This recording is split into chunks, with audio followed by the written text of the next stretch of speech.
उदयपुर के सूरजपोल में युवक की हत्या का मामला समझाइश के बाद में गतिरोध खत्म हुआ है। नौकरी मुआवजे के आश्वासन के बाद में शव को उठाया है। परिजनों ने नौकरी मुआवजे के लिए कलेक्टर को ज्ञापन सौंपा था। शुक्रवार को चाकू से गोदकर युवक की हत्या कर दी गई थी, जिसके बाद परिजनों की ओर से प्रदर्शन किया जा रहा था। काफी ज्यादा नाखुश और गुस्साए हुए परिजन दिखाई दे रहे थे। शव उठाने से इनकार कर दिया था परिजनों ने, जिसके बाद में नौकरी और मुआवजे की मांग की जा रही थी परिजनों की ओर से।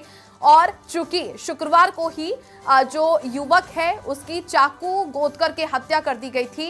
अधिक जानकारी के लिए सहयोगी रवि मल्होत्रा जुड़ चुके हैं। रवि, युवक की हत्या की गई थी, नौकरी और मुआवजे की मांग परिवारजन कर रहे थे, कलेक्टर को ज्ञापन भी सौंपा था, जिसके बाद अभी मांगे मान ली गई है।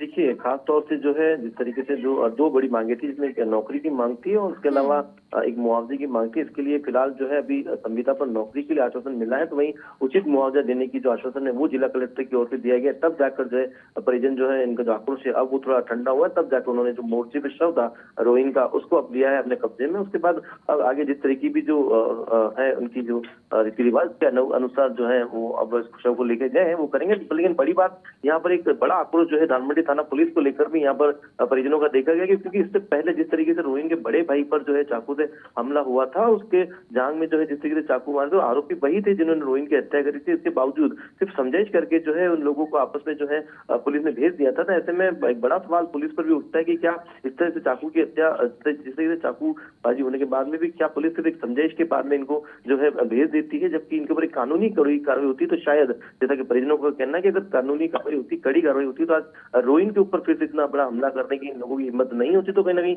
रोहिन आज जिंदा होता है। जी, परिजनों ने कलेक्टर को ज्ञापन सौंपा है और पुलिस प्रशासन की ओर से जो सख्त से सख्त यहाँ पर पूरी इन्वेस्टिगेशन होनी चाहिए थी, पूरी कार्रवाई की जानी चाहिए थी, उसको लेकर के कुछ सवाल खड़े किए कलेक्टर के सामने।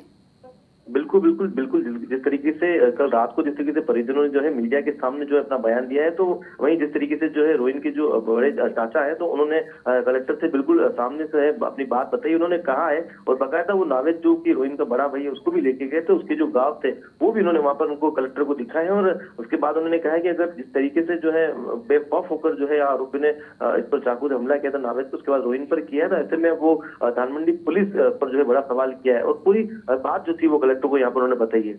ठीक है, चलिए, बहुत शुक्रिया रवि तमाम जानकारियां साझा करने के लिए। परिजन काफी ज्यादा आक्रोशित नजर आ रहे थे और चूंकि उनके छोटे बेटे पर भी यहाँ चाकू से गोद करके हत्या कर दी गई थी, बड़े बेटे पर पहले भी वार किया जा चुका था। लगातार पुलिस को यहाँ पर उन्होंने कहा भी था, शिकायत भी दर्ज करवाई थी कि उनके बेटे की जान को खतरा है। लेकिन इसी बीच में अब जब हत्या हो गई थी, जिसके बाद परिजनों में काफी आक्रोश था, परिजनों ने नौकरी और मुआवजे को लेकर के धरना प्रदर्शन करना भी शुरू कर दिया था। काफी संख्या में परिवारजन भी एकत्रित हो गए थे, जिसके बाद में कलेक्टर को ज्ञापन सौंपा गया, मुआवजे की मांग की गई, नौकरी की मांग की गई, जिनकी मांगे मान ली गई हैं कलेक्टर के सामने से। और पुलिस प्रशासन की भी जो यहां पर लापरवाही सामने आई है उसको लेकर के भी खासी नाराजगी परिजनों ने जताई थी।